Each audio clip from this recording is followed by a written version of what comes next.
Hi, this is a little video about the way that I incorporate 3D elements and sculpture into my painting and using a variety of different materials and how I personally integrate them.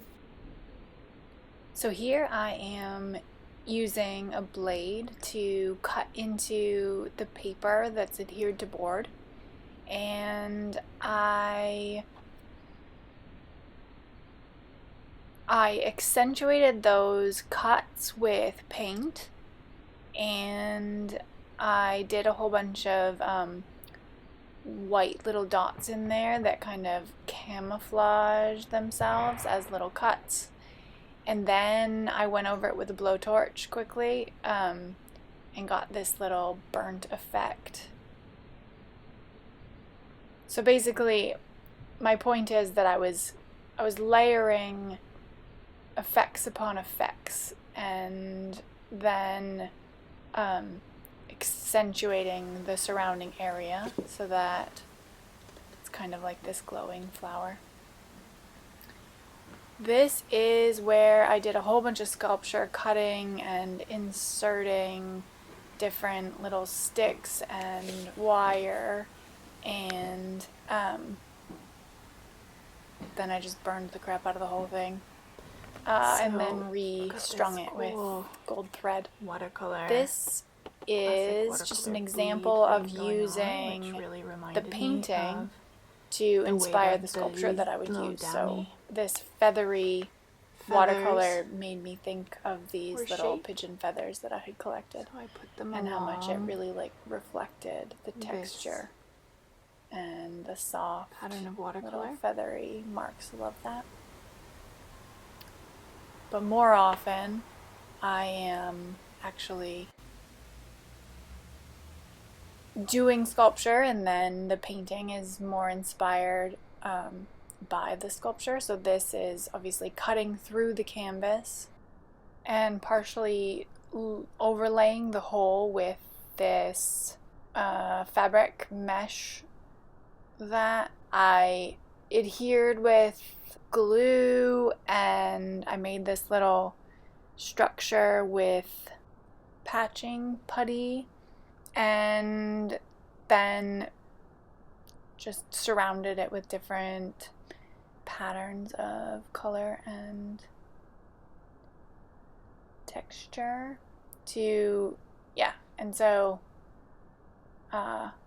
it became this amoeba that to me feels like it's actually that's what the canvas becomes in this area. It appears to really mesh with it.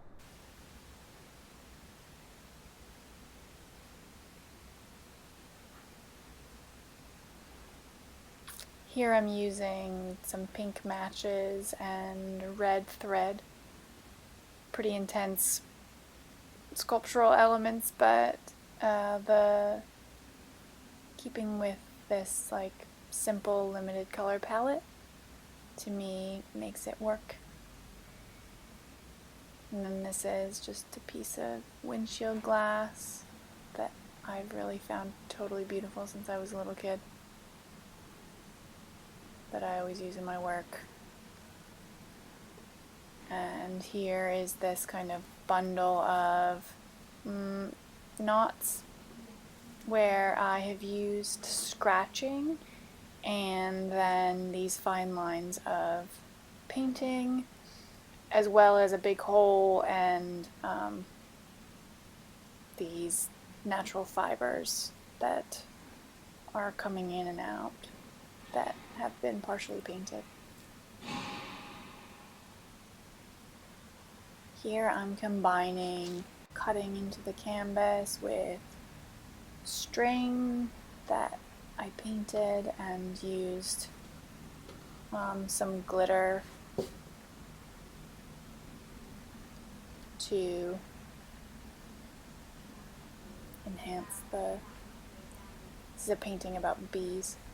Those were little bits of artistic pollen. This is my polar bear covered with wool, and I have this wool covering this subtle gray pattern underneath. And it's just this kind of intense conglomeration of pearl objects.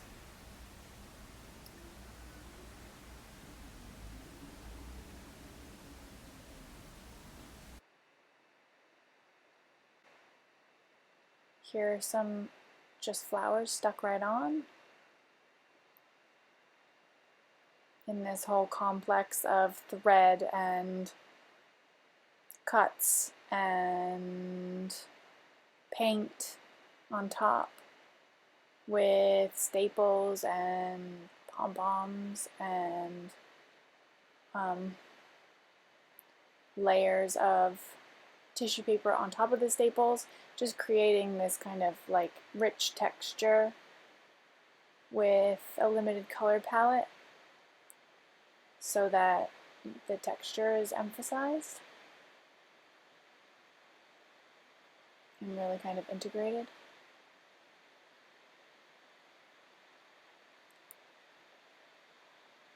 And this is a big like experiment that I did with yellow, making a big incision in the painting and filling it with some different textiles, again keeping it to the same color palette.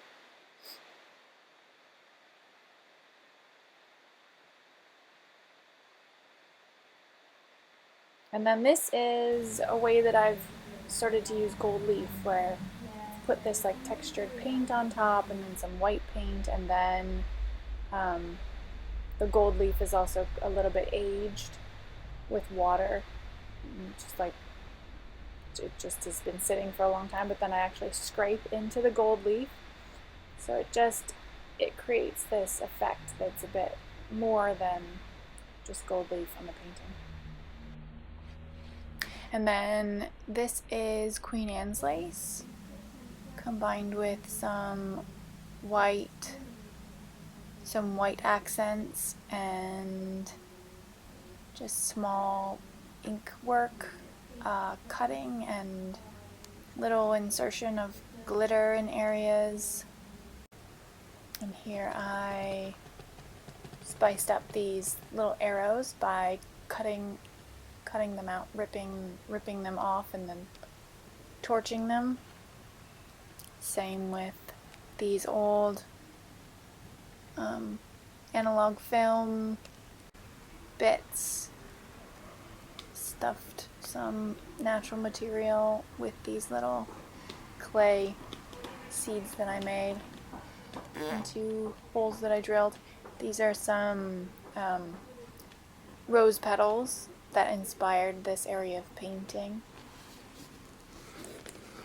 I think we've got some laundry, clean laundry there. That's been a theme in my work for a long time. And yeah, just layering of different elements,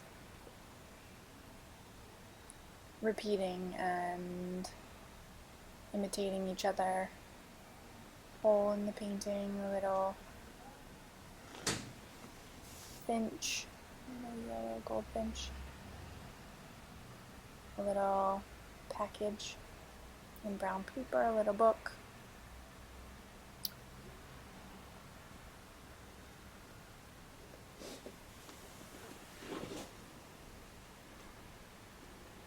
And then this sculptural area that I created with this really old paintbrush that I cut a hole in the painting and stuck it in, and then used paint and cut a big hole in there and then burned it all quite intensely. I was in a burning phase. And the same with this, I just scraped across the painting with something sharp and then just lightly hit it with a blowtorch. Just creates a cool effect. This was a painting I started with just black ink. I did use my handprints, and I used different screens to just print with the ink, some nib pens and just some regular fine pens. There's staples that I painted black with strings all over that are black and white. An analog film cover with screen covering a hole in the painting, like a little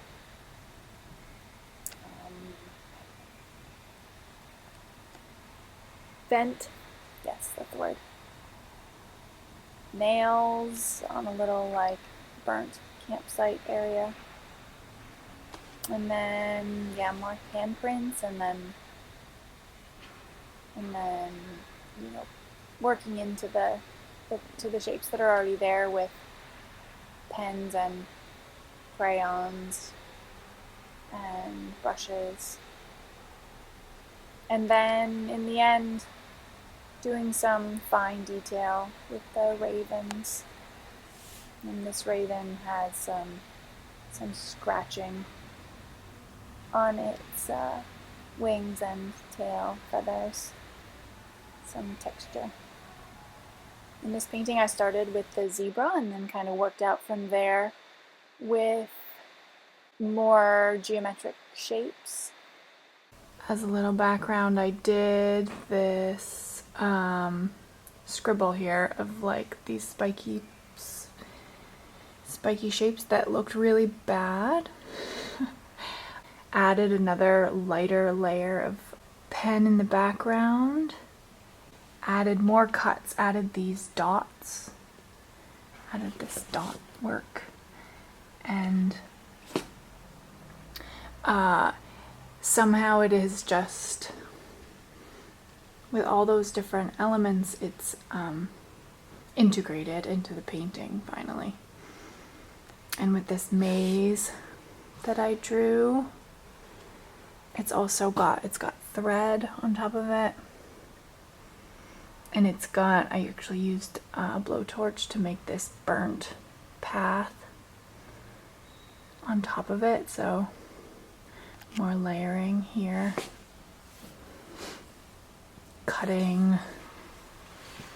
Burnt cutting red dots. Lots of threads. Fine lines with a teeny tiny pen. Bold shapes with oil paint. Matchsticks.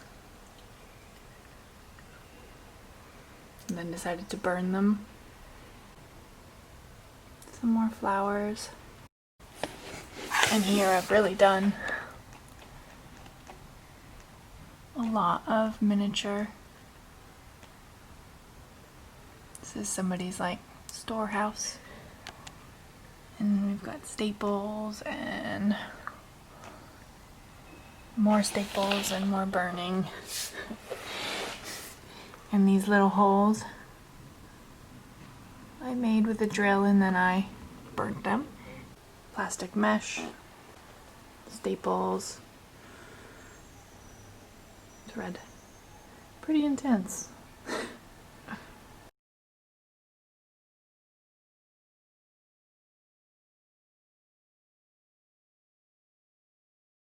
So what we have here is an old landscape, the navy blue bottom layer.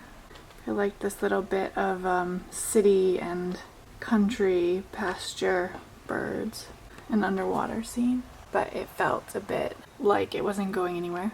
And I had this big tube of this turquoise paint, and I was about to fly back to the UK and leave my parents' house in New Hampshire for a long time, and so I was using up some of my materials. I just had this moment of realization that using ink for one thing with acrylic can make some really cool effects if you're not trying to control it too much. And Then I took a brush and painted some with it. I took some black and I made, after it dried, I made the shapes have a bit more body. Then I added, it started to feel like coral to me, and so I added underwater plants and corals. And I had started these kites in the sky, which were also feeling like I had kind of placed them all in their own spot, so they were like kind of arranged in this kind of stagnant way that looked very unnatural. I started drawing these nets, sprayed it with this brown ink, and I started making these little fish and birds and nets to overlay it so that, yeah, you just get this feeling that there's something more than what appears going on here. I wetted the paper again and I put this red down to kind of accent this area. I added ink lines to this blue, something I think is really fun to do if you have like some acrylic shapes, to just take a tiny black pen and start detailing them. Acrylic or watercolor shapes, or oil shapes, just as long as they're completely dry. I just wanted to show you a couple other examples of this. This has been like a go-to thing that I've done when something is just not feeling like it's integrated into the painting. I think that you can do wonders with little lines that can help to give shape to things, or yeah, look like little strings. It's really endless what you could do with that. Just completely let this painting go, see what's gonna happen.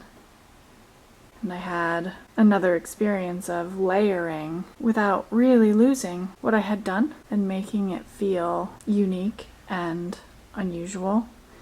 Give you a feeling that you wouldn't get from a regular landscape that was just on its straight up and down. So I hope that was somewhat helpful.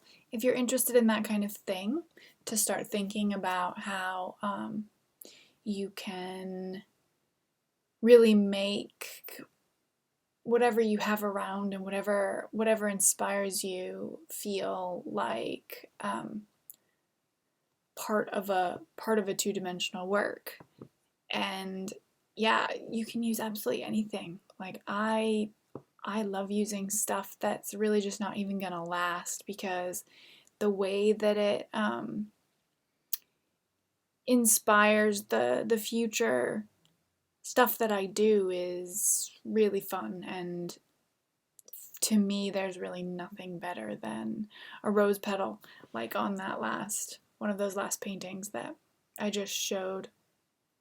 It was really the fading of the color in the rose petal that was inspiring the oil painting around it. And now I don't know if I would put a dried flower straight on the painting again, but I will paint with that as informing my painting. So have fun.